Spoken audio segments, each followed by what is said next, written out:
This is TWiT. Samsung started at the beginning with the most important piece easily, the Galaxy Fold, which will be available April 26th. It is, yes, a folding phone, a front screen, little small 4-inch front screen that opens up to a 7-inch screen, and there's a handoff so that whatever you're looking at the front screen, if it's a map as they demonstrated, you'll open up and the map will be full screen on the 7-inch screen. I thought it looked great. Yeah, I was surprised. I was going to make fun of it. I was all ready to, and then I got a little bit of lust. Then, of course, they announced the price, $1,980, and people choked. But I think Samsung secretly went, yeah, choke, because if you think about it, they already said it's a luxury device. Oh, yeah. People will buy it. It's such a distinctive phone. They want everybody to know it's $2,000 because if you have that phone, it's a status item, right? If you open it up, everybody knows you spent $2,000. Plus, it costs a lot to make. Yeah, and I don't think 2,000 is actually that far out of the park, especially if it's a replacement for your computer. And that's what phones are becoming rapidly, right? Mm-hmm. I don't. Really? No, well, I mean, I know a lot of people looking at it saying, I want it, and it's out of my reach because it's so expensive.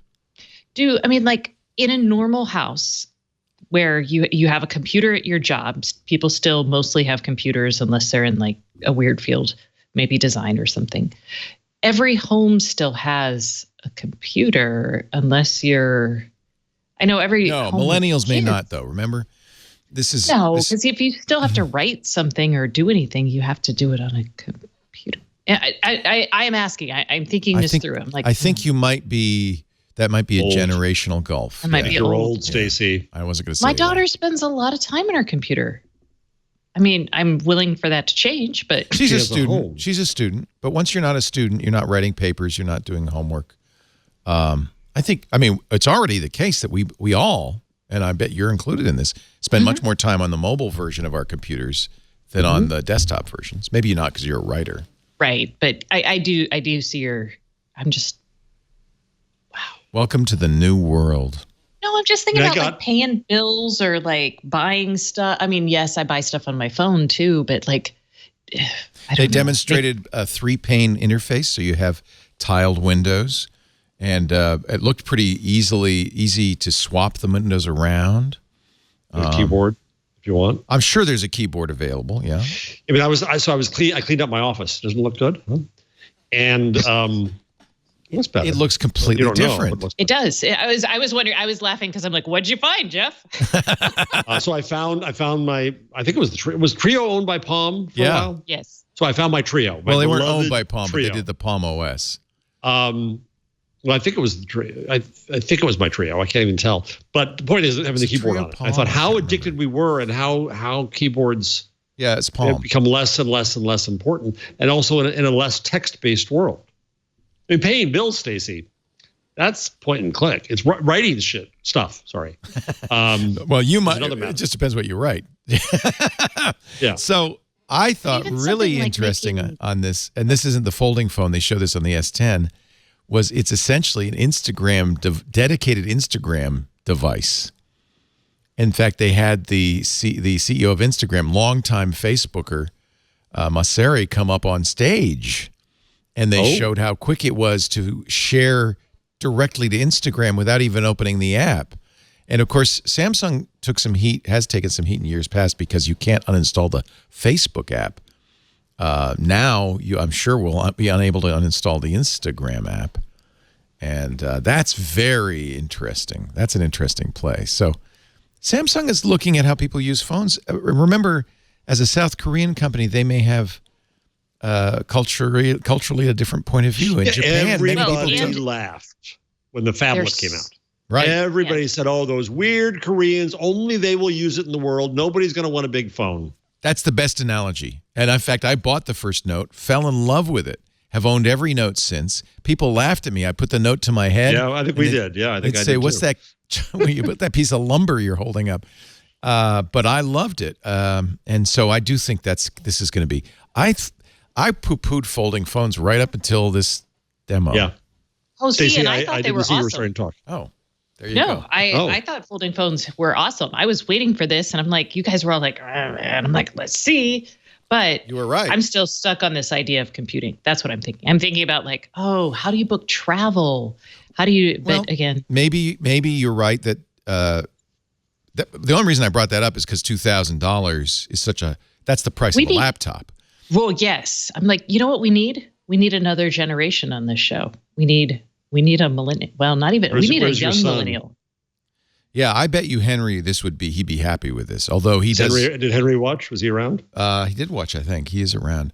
I'm curious what his review is. He does use a MacBook for video editing. And of course he works in sales, so he's doing a lot of stuff with spreadsheets and presentations. And I watch a bunch of kids like in college and that sort of thing. They use MacBooks or laptops just as their video consumption device. Absolutely. But I don't see them. I think, though, wasn't it the case that in Japan, personal computer ownership was much lower than in the West, and they had, as a result, much smarter phones earlier? Mm-hmm. I don't know if it's the case in South Korea. Japan and Korea. Well, Korea has a wonderful mobile infrastructure and carriers that are very innovative. So unlike ours that are nickel and dime us for everything, South Korea's. Well, that's another point, because they spent a lot of time at the end of the show talking about 5G. They're going to have 2 5G ready phones available soon. You can pre-order the 5G Galaxy 10 in a month. No, not even a month. So is 5G, where is 5G really installed? Well, it isn't really. That's my first thing is, well, who cares? Nobody can get it. And then I realized, wait a minute, that's a very parochial point of view, because, of course, 5G is widespread in South Korea. It is, okay. 5G. Is it? I think so. I didn't know if it was yet. Furthermore, I don't know if it's that widespread. I mean, more widespread than here, which is not. Yeah, okay, zero.